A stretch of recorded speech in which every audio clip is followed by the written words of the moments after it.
Malahan dia dipastikan bahwa tidak punya safety tank sama sekali. Ini dampaknya sangat luar biasa, terancam rumah kami, kebanjiran. Kami menderita, Pak. Mohon perhatian semua.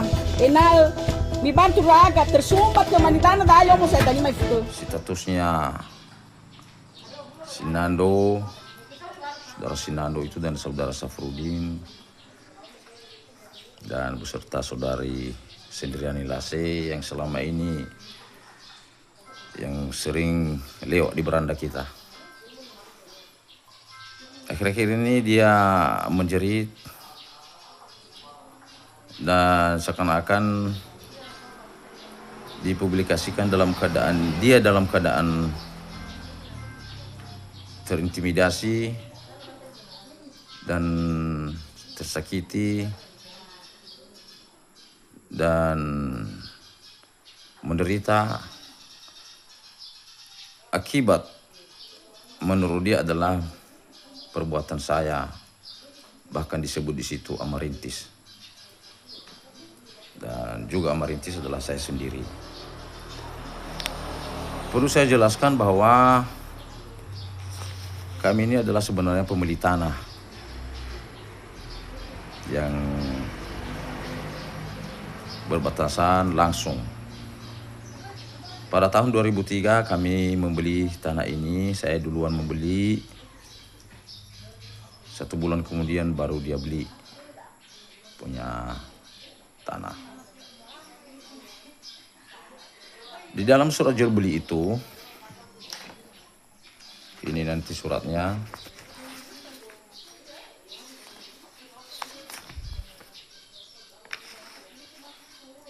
Di situ jelas bahwa ini suratnya. Ada lagi sini.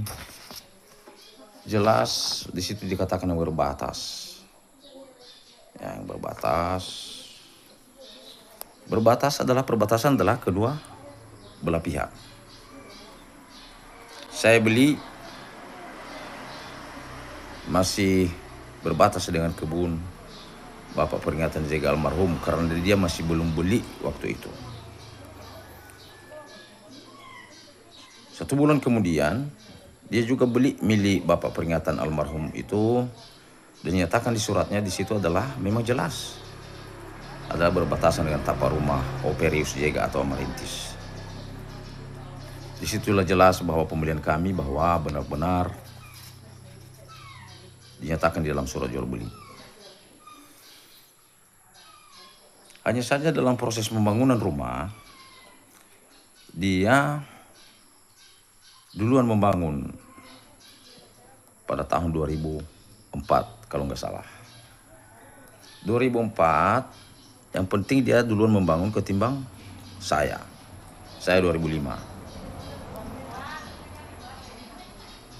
Pada waktu itu dia membangun, dia mentokkan bangunannya atau memfullkan bangunannya ukuran yang sesuai dengan yang ada di dalam surat jual beli.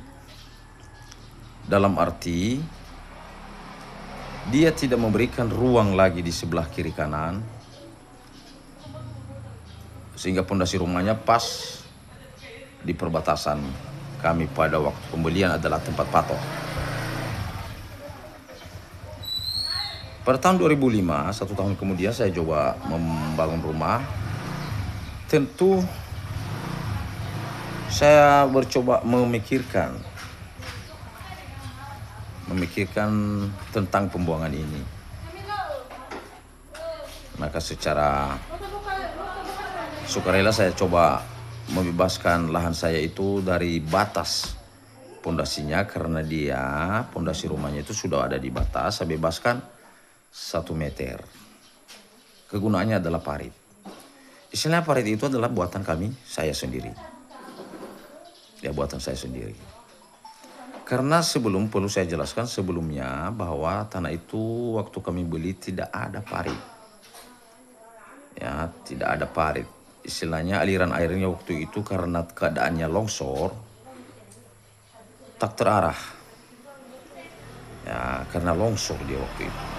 Makanya penjual tanah mencoba menyatakan pada saat itu antara kami yang punya tanah di sebelah bahwa kalian sendiri nantilah yang membuat parit aliran air. Tentu dalam perbandingan di atas, nyatalah bahwa tanah tersebut adalah, atau parit tersebut adalah terletak di tanah kepunyaan saya atau tanah pembelian saya. Selama ini ya jelas kami pakai secara bersama-sama. Namanya saya juga, ya saya biarkanlah, silakan aja di situ kita pakai secara bersama-sama untuk pembuangan rumah tangga, pembuangan apa sajalah untuk mengalir ke Sungai Isiwa sana. Tetapi selama bertahun-tahun, saudari keluarga tetangga saya ini tidak berusaha atau sengaja ya kan membiarkan segala sesuatu yang ada di parit itu. Contohnya limbah keluarga dan terlebih-lebih limbah ternak. Sehingga dari dinding betonnya itu keluar daripada buangannya itu langsung berserakan di tak karuan di parit itu. Itu kami alami selama bertahun-tahun. Pernah saya ingatkan dia, tapi mungkin dia tidak berterima. Dan ironisnya lagi bahwa dia itu sebenarnya dari kesehatan dulu, justru dia yang memberi contoh kepada saya soal kebersihan itu. Malahan dia dipastikan bahwa tidak punya safety tank sama sekali. Sedangkan saya, pemilik dari parit itu sebenarnya sudah punya safety tank. Dan pembuangan air cuci langsung saya bikin di pipa, lewat gorong-gorong depan rumah langsung ke sungai. Bedanya dengan dia, kotorannya itu baik kotoran manusia, kotoran hewan, entah sengaja atau bagaimana, dibiarkan secara apa adanya lah di situ. Ya sehingga ya boleh dikatakan dan terbukti juga kita agak terganggu dari sisi baunya, dari sisi kebersihan, berserakanlah di situ. Jadi saya juga bersinyatif akibat masukan dari tetangga yang juga terganggu, ya limbahnya itu yang sangat menjijikkan, dan keluarga juga mencoba menyarankan kepada saya, dan saya juga bertindak, ya lebih baik kita antisipasi dengan membangun betonlah di batas tanah kita itu, ketimbang terjadi yang tidak menyenangkan. Makanya saya bangun beton untuk menghalangi daripada harum baunya yang tak karuan dari kandang-kandang ternaknya, limbah manusianya. Secara otomatis saya juga nggak bisa pastikan bahwa setelah saya bangun itu katanya saluran pembuangannya otomatis terganggu katanya. Istilahnya pembuangan limbahnya tersumbat, limbah kotoran ternak, kotoran manusia terganggu. Saya juga tidak bisa pastikan bahwa saya ini hanya membangun di tanah saya. Makanya saya juga heran.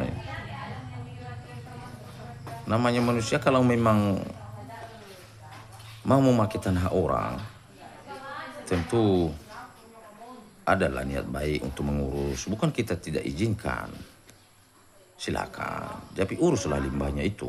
Sedangkan saya yang punya parit itu mau mengurus agar tetangga tidak terganggu. Sementara dia yang hanya numpang lewat di situ, justru sebaliknya yang terjadi pembiaran. Makanya lah saya ambil kesimpulan bahwa ketimbang terjadi apa-apalah, lebih baik saya bertindak. Untuk mengantisipasi hal tersebut, terpaksa saya beton, buat pagar beton di situ. Jadi kepada saudara-saudara ya inilah sedikit penjelasannya. Ya, agar publik tahu sebenarnya saya tidak tega mempublikasikan karena ini merupakan hal-hal kecil. Tapi apa boleh buat? Untuk saudara ketahui, surat pembelian kami ini jelas di sini tertuang bahwa tidak ada parit. Ini surat pembelian tahun 2003. Sementara waktu pengukuran sama dia karena ada sedikit masalah pada tetangga atau penjual, di sini terbukti bahwa pada waktu lalu lah ini disanggah oleh atau digugat oleh penjual bahwa ukuran rumahnya sudah melebihi. Ya ternyata juga nanti dari soal panjang. Di situ terbukti setelah diukur oleh aparat desa dan pemerintahan desa ikut kepala desa. Di situ terbukti bahwa ukuran bangunannya mentok pada ukuran tanah yang dibelinya, sehingga yang terjadi atapnya itu secara tidak langsung, sudah memasuki wilayah saya sebenarnya, atap itu. Nah, itu tentu di situ bahwa surat waktu itu berupa berita acara dari waktu pengukuran pada sebelah ada di sini. Di sini tertuang ada kesepakatan dia membayar sekian akibat kelebihan penyerobotan tanahnya itu, kelebihan dia membayar sekian dengan dipimpin oleh kepala desa. Makanya disitulah nampak bahwa kejelasan tanahnya itu memang sudah mentok di perbatasan, sehingga atap rumahnya atau ya sudah memasuki ruang tanah milik saya. Sekianlah penjelasan. Tentu saya minta kepada publik untuk bisa memahami dan memberi masukan yang terbaik.